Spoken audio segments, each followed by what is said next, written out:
오후의 백로그 10회 2024년 9월 백로그입니다. 시작해 보도록 하겠습니다. 채널에 영상을 업로드한 지 어느새 만 2년이 되었습니다. 구독해 주신 구독자분들에게 감사드리고요. 회원 가입해 주신 분들도 감사드립니다. 이달의 설문, 점심 뭐 사 드세요? 라고 제가 설문을 한번 올려봤고요. 보니까 역시 한국 사람이 많이 보는 채널이다 보니까 한식을 많이 드시는 걸로, 한 70% 정도가 한식을 드시죠. 국밥, 찌개, 뭐 이런 거, 구내식당 뭐 이런 거를 이용하고 계시는 걸로 볼 수가 있고, 저는 개인적으로 중식도 좋아하는데, 중식이 많이 없네요. 5%. 편의점에서 이렇게 끼니를 때우시는 분들도 꽤 상당히 많으신 것 같습니다. 아침에는 좀 이제 아침 일찍 출근을 해야 되니까 주로 이제 편의점에서 샌드위치를 하나 사다가 아침에 간단하게 때우긴 하는데, 뭐 이런 것까지 하시면은 편의점에서 샌드위치 많이 드실 것 같고요. 그다음에 고기류도 한 10% 정도 자주 좋아하시는 걸로 파악이 되었습니다. 응답인원 86분이 응답을 해주셨고요. 설문기간은 9월에 진행을 했습니다. 자, 이제 백로그 메인 주제, 첫 번째 주제인데요. 개발자에게 네트워크란 뭘까? 우리가 이제 시스템 엔지니어라든지 뭐 이런 분들은 네트워크를 좀 깊게 공부를 해야 되는데, 우리 프론트엔드 개발자, 뭐 백엔드 개발자, 이런 애플리케이션을 개발하는 개발자분에게 있어서 네트워크란 무엇일까에 대해서 좀 고민을 해봤고요. 그러니까 애플리케이션 배포를 위한 필수 과목이라고 저는 생각을 했습니다. 그래서 이제 최근에 올린 영상들이 이런 주제로 HTTP, REST API, 도메인과 인증서, 쉘 스크립팅, 리눅스, 그 다음에 포트 포워딩, 이런 내용 주제를 가지고 제가 이제 운영 서버 구성이라는 주제를 가지고 이제 첫 번째 파트 1 부분을 이렇게 구성을 해놨습니다. 뭐 시스템 엔지니어 분들, 특히 이제 네트워크를 전문적으로 하시는 분들은 이게 무슨 네트워크야? 라고 생각하실 수 있겠지만, 실질적으로 애플리케이션을 개발하는 프론트 백엔드 개발자들에게 있어서는 이런 것들이 네트워크다 라는 거죠. 두 번째로 이제 도커와 배포에 대해서 한번 생각을 해봤는데요. 뭐 요즘은 배포가 거의 다 이제 도커로 이제 말아서 이렇게 배포하는 형식으로 좀 많이들 가더라고요. 그래서 도커를 어려워하시는 분들은 다른 게 어려워하는 게 아니고 도커가 어려운 건 아니에요. 도커 명령어 이제 빌드하는 거나 뭐 푸시하는 거나 뭐 이런 것들 있잖아요. 명령어 몇 개 안 되거든요. 몇 개 안 되는데 어려워하시는 이유가 뭐냐면, 실제로 내가 Next.js로 개발을 했는데 이거를 도커가 없을 때 이거를 실제로 그냥 물리 서버에 배포한다고 했을 때에조차도 연습을 안 해봤다는 거죠. 그래서 이제 제가 영상을 이제 지난주에 이제 웹서버 엔진엑스, 리버스 프록시, 그 다음에 이제 Next.js로 Next.js로 만들어진 애플리케이션 도커로 말았을 때 어떻게 배포를 해야 되는지, 그 다음에 스프링 부트로 도커를 배포를 하려고 할 때 어떻게 말아서 배포를 해야 되는지에 대해서 영상을 지금 제작을 다 끝냈고요. 요거는 이제 내일, 지금 요거 백로그 영상 다음날 제가 오픈을 해놨고, 요거는 그 다음 주에 오픈이 될 예정입니다. 자, 이제 본격적으로 백로그 한번 얘기를 해보시죠. 요번 달 백로그는 이제 두 가지를 제가 좀 준비를 했는데요. 리파지토리하고 코딩 영상 만들기라는 주제로 못다한 이야기를 한번 해볼까 합니다. 리파지토리. 최근에 제가 그 스프링 모듈리스에 빠져가지고, 이 스프링 모듈리스, 그러니까 마이크로 서비스하고 그 다음에 모놀리스, 그 두 가지의 접점을 좀 찾아야 되지 않나라고 좀 고민하고 있던 상황에서, 스프링 모듈리스라는 거를 좀 발견을 했고, 작년에 발견했죠. 작년에 영상 만들다가, 발견을 했고, 그때 마침 타이밍이 작년 8월쯤이었을 거예요. 그래서 8월쯤에 스프링 모듈리스가, 정식 버전이 이제 오픈이 됐었고, 그때 이후로 이제 꾸준히 이제 한번 좀 연습을 해봤어요. 그래서 보니까, 그 사이에 이제 제가 어떤 걸 공부를 했냐면, 이제 헥사고널 아키텍처를 좀 공부를 했죠. 그러니까 헥사고널 아키텍처하고, 그 다음에 이제 DDD의 그 도메인 드리븐 디자인이죠. 디벨로퍼라고 잘못 알고 계신 분들이 많은데, 도메인 주도 설계입니다. 그 설계에 있는 개념들하고 헥사고널 아키텍처랑 잘 섞어가지고, 뭔가 이제 스프링 모듈리스를 한번 이제 구성을 해보고 있었는데, 제가 이제 헥사고널 아키텍처를 이제 쭉 적용을 하다 보니까 이제 이제 요 부분이 바운디드 컨텍스트가 되겠죠. 오더 라인, 그 다음에 인벤토리, 요게 이제 바운디드 컨텍스트가 될 거고, 그 컨텍스트 안쪽에 이제 어떻게 구성할 것이냐에 대해서 이제 고민을 했을 때, 이제 스프링 모듈리스에서 이제 권장하는 부분은 이제 이벤트를 통한 전달이거든요. 그러니까 여기서 오더 라인에서 인벤토리로 갈 때도 이벤트를 통해서 전달하게끔. 그래서 그런 식으로 한번 구성을 해봤어요. 그래서 이 메시징, 그 다음에 이제 요 이벤트가 최상위 이제 패키지로 올라온 이유가 뭐냐면은, 스프링 모듈리스에서는 이제 외부에 노출되는 거는 최상위 패키지. 그 해당 도메인의 최상에 위치한 요거만 이제 노출이 되거든요. 나머지 이제 폴더 안쪽으로, 패키지 안쪽으로 들어가 있는 부분은 노출이 접근이 되지 않습니다. 퍼블릭으로 하더라도. 그러니까, 자바로 묶어서 그냥 하면은 되긴 되는데, 이제 컴파일 할 때 에러를 내뱉거든요. 이제 그런 부분이 좋았고요. 결국에는, 마이크로 서비스에서 뭔가 캡슐하는 부분들 있죠.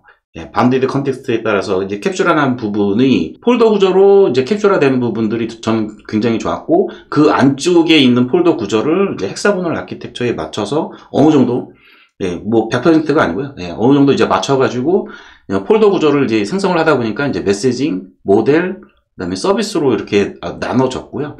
그다음에 여기 컨피규레이션 같은 경우에는 이제 별도의 애플리케이션이 가져야 될 형상들을 모아둔 패키지라고 보시면 되겠습니다. 자, 이렇게 나눠놨는데, 제가 고민이 되는 부분이 바로 이 부분이었어요. 리파지토리. 자, 리파지토리를 우리가 헥사고널 아키텍처를 하든 아니면 MSA를 하든 하면은 혹은 이제 모놀리스로 하든 어쨌든 간에 이 리파지토리가 항상 이 바운디드 컨텍스트 안쪽에 이렇게 패키지가 위치하는 케이스가 있었는데, 이렇게 모듈리스로 이렇게 구성을 하다 보니까 이 리파지토리를 여기서도 이용할 수 있고 여기서도 이용할 수 있게끔 하는 게 맞지 않나라는 생각이 갑자기 들었어요. 왜냐면은 이 리파지토리라고 하는 것은 이제 DDD에서 도메인 주도 설계에서 리파지토리는 엔티티의 생명주기하고 관련된 부분이고, 그 다음에 리파지토리를 이용하는 부분은 우리가 구현해야 될 애플리케이션이 아니고 우리가 구현해야 될 애플리케이션 외부의 어떤 데이터 저장 기능을 단지 이제 보관하는 기능을 위임하는 정도로 이해를 한다면, 저는 리파지토리에 들어가 있는 요런 이제 기능들이, 요런 코드들이 바운디드 컨텍스트 안쪽에, 바운더리 안쪽에 들어가는 것은 옳지 않다라는 생각이 갑자기 좀 들었습니다. 그래가지고 이제 리파지토리를 이제 밖으로 뺐고요. 실제로는 이제 리파지토리를 이제 바운디드 컨텍스트 바깥쪽에 이렇게 별도의 최상위 패키지로 뺀 이유가 이제 별개의 시스템이고 위임된 시스템에 의해서 동작하기 때문에, 그 다음에 단순히 팩토리에 의한 엔티티 생명주기를 관리하기 때문이다라는 것도 있었지만은, 최초에 이거에 대한 이 리파지토리 위치에 대한 불만이 뭐였냐면은, 제가 지금 쿼리 DSL하고 뭔가 연결하는 거에 대해서 생각을 하고 있었던 거죠. 쿼리 DSL이라고 하면은 어차피 바운디드 컨텍스트 별로, 바운더리 별로 뭔가 엔티티가 이제 접근이 되지 않게끔 하는 것이 중요한데, 제가 이제 최근에 나온 이제 스프링 IO 그런 것들을 이렇게 쭉 보면서, 그 중에서 이제 모듈리스 관련된 영상들을 이렇게 쭉 보면은, 그 강사들이 하는 불만 중에 가장 큰 불만이 뭐였냐면, 이 DDD가 버티컬이라는 거죠. 버티컬 구조라는 거죠. 레이어 구조까지는 좋아. 레이어까지는 좋은데 버티컬로 해놔가지고 이게 참 뭐랄까, 이 리파지토리, 제 느낌을 말씀을 드리는 거예요. 리파지토리 입장에서 봤을 때는 이게 되게 불편한 버티컬이죠. 서로 벽을 이렇게 하고, 어차피 데이터는 우리가 조인이라든지 뭐 이런 거를, 데이터베이스를 이용할 때 조인이라든지 이런 것을 이용을 이제 하는 게 데이터베이스를 이용하는 목적인데, 너무 버티컬로 쪼개나니까 너무 개발 때 불편하다는 거죠. 그래서 그 영상들에는 이제 그 바운디드 컨텍스티드 안쪽에 리파지토리가 이제 들어가는 걸로 대부분 다 자료가 이제 구성이 되어 있지만 저는 이제 그런 거를 보면서 리파지토리를 밖으로 빼는 것도 이게 옳지 않은 건 아니다 라는 생각을 좀 들었어요. 그래서 최근에 이제 프로젝트를 리파지토리를 최상위 패키지로 빼고 데이터베이스 뭐 이런 것들 연결은 리파지토리로 빼고 그 다음에 캐시라든지 뭐 이런 부분들도 있죠. 이런 부분들에 대해서도 별도로 이제 리파지토리처럼 별도의 시스템에 위임을 하는 이제 그런 것들이니까 이제 그런 것들은 한번 최상위 패키지로 빼서 프로젝트를 한번 구성해 보려고 계속 코딩을 이것저것 하면서 생각을 해보고 있습니다. 이 소스는 지금 제가 이제 이전에 올리고 있는 그런 소스들의 그 GitHub URL을 제가 설명란에 다 적어놨거든요. 그래서 그거 이제 한번 보시면 되실 것 같고요. 자, 이제 마지막으로 코딩 영상 만들기에 대해서 한번 얘기를 해보도록 하겠습니다. 2주년이 됐으니까 저도 나름 2년이나 했잖아요. 첫 영상 올린 게 2년 전에 9월달쯤 요맘때쯤이었고요. 9월 중순쯤 됐었던 것 같은데 그때부터 꾸준히 한번 영상을 올렸고요. 그 부분에 대해서 유튜브에 코딩 영상을 한번 만들어 보고 싶은 분들을 위해서 한번 내용을 한번 정리를 해봤습니다. 첫 번째로는 장비죠. 뭐든지 장비빨로 가는 건데요. 장비가 되게 중요하죠. 자, 그럼 캠은 저도 이제 가끔 제 친구들이 너 유튜브 올릴 때 캠 뭐 쓰냐를 제일 먼저 물어보더라고요. 그래서 이제 캠 먼저 얘기를 해보도록 할게요.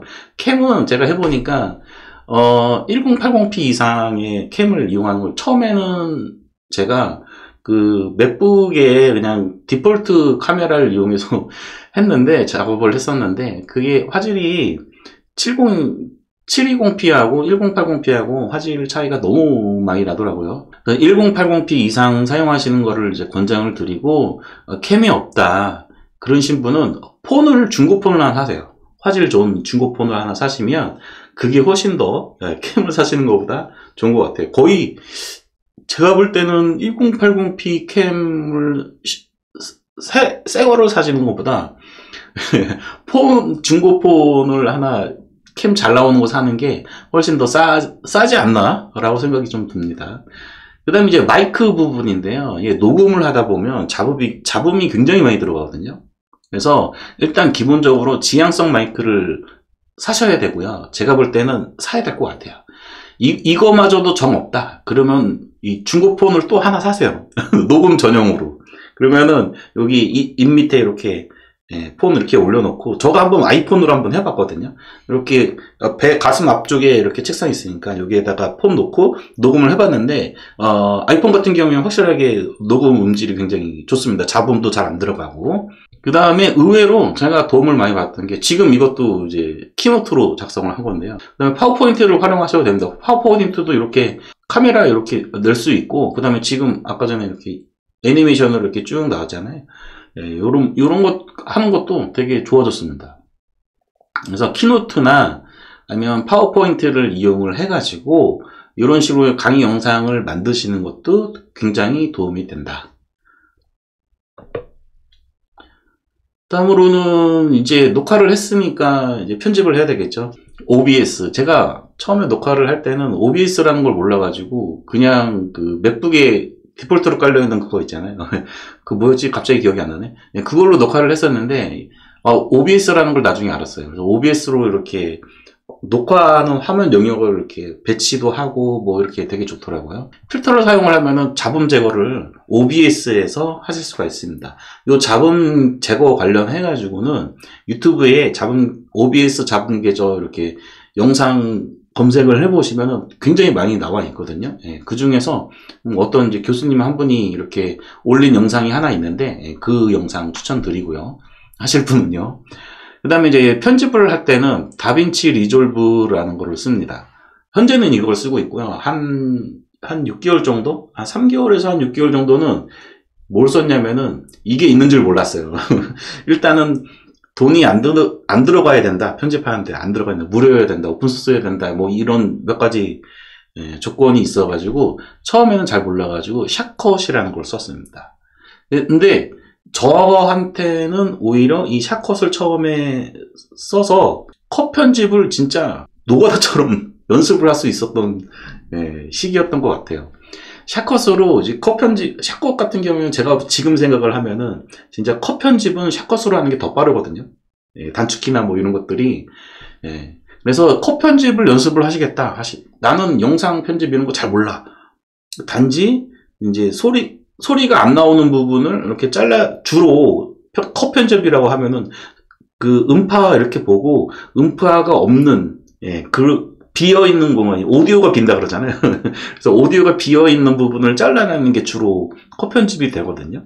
컷 편집을 연습하실 경우에는 샷컷을 처음 한 3개월 정도 연습을 하시는 거를, 예, 개고생하실 겁니다. 추천드리고요. 그 다음에 이제 화면 전환 효과라든지, 이제 자막이라든지, 이런 부분들을 이제 추가적으로, 그 다음에 이제 색 보정까지 하실 분이라면, 권장드리진 않는데, 어차피 그냥 강의 영상이라서, 뭐, 칼라 조정이라든지, 뭐 이런 부분들까지는 제가 권장드리지 않고, 화면 전환 효과 같은 경우에는 다빈치 리졸브에 이렇게 이펙트가 있거든요. 그거 그냥 간단한 거 이용을 하실 수가 있고, 그다음에 자막 같은 경우에 요거는 여러분들이 좀 잘 고민을 해보셔야 될 것 같아요. 자막 같은 경우에 실제로 이렇게 수기로 작업을 하시면 시간이 편집 시간보다 더 오래 걸리거든요. 저는 지금 자막을 아예 포기를 했습니다. 자막을 포기를 하고 매일 말하는 연습을 하면서 이게 유튜브가 그 자동으로 이렇게 자막 만들어 주잖아요. 자동으로 생성을 해주는데 오히려 그냥 그렇게 하는 게 나은 것 같습니다.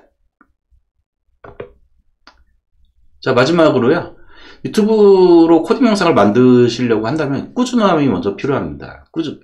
그리고 이제 제가 이제 올려보니까 그나마 어차피 처음에는 두 분, 세 분 보시는데 처음에는 되게 감사하죠. 예, 감사하고 고맙고 아직도 기억이 남고 막 이런데 어쨌든 이렇게 꾸준하게 영상을 올리셔야 되고요.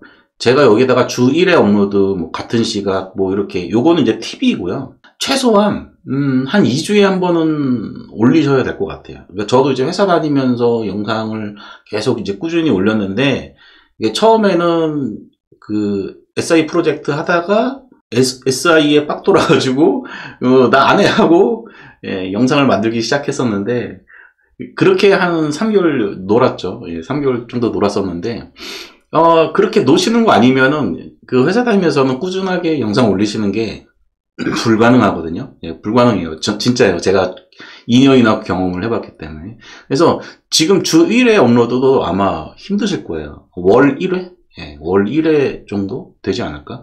이제 추석이나 설날 같은 데 있어가지고 예, 휴가가 좀 길면은 뭐 한 달에 한 2개씩 올릴 수도 있겠지만 그래서 뭐 뭐든지 간에 이제 꾸준하게 좀 진행을 하시는 게 중요할 것 같고요. 저는 지금 제 채널에 이제 구독자분들이 이제 3,000분이 되셨는데, 얼마 전에. 어떻게 딱 2주년에 맞춰가지고 3,000분이 되셨어요. 너무 고맙고요. 꾸준하게 하게 되면은, 결국에는 이렇게 꾸준히 계속 이제 구독자분도 늘어나시고요. 조회수가 1, 2 올라가는데, 거기에 이제 멘붕 오실 필요 전혀 없고요. 그냥 꾸준히 올리시면 됩니다. 내 공부라고 생각을 하시고. 얼굴을 이렇게 드러내야 되는지 말아야 되는지 이것도 좀 고민을 하실 텐데요. 얼굴을 드러내는 게 좋지 않나 라고 생각을 합니다. 이게 내 공부라고 생각이 되면 어떻게 보면은 이직 준비를 또 하시는 거라고 생각을 하실 수도 있고요. 자막 제가 저거 지웠어야 되는데 네. 그 다음에 이제 수익, 저도 이제 만 2년이 되고 이제 구독자 3,000명 됐을 때 이제 수익을 다른 데 보면은 이제 공개도 많이 하고 그러는데 굳이 공개는 못하겠습니다. 너무 수익이 작아가지고요. 예, 구독자 3,000명이 돼도, 뭐, 일주일에 커피 한두 잔 할 정도의 수익 정도밖에 안 되기 때문에 정말 얼마 안 되거든요. 제가 보기에는 한 10만 명은 돼야 먹고 사는데 지장이 없을 것 같고요. 그래서 제가 포기를 했냐, 수익에 대한 포기를 했냐, 그건 아니고요. 계속 꾸준히 한 10년 하면, 예.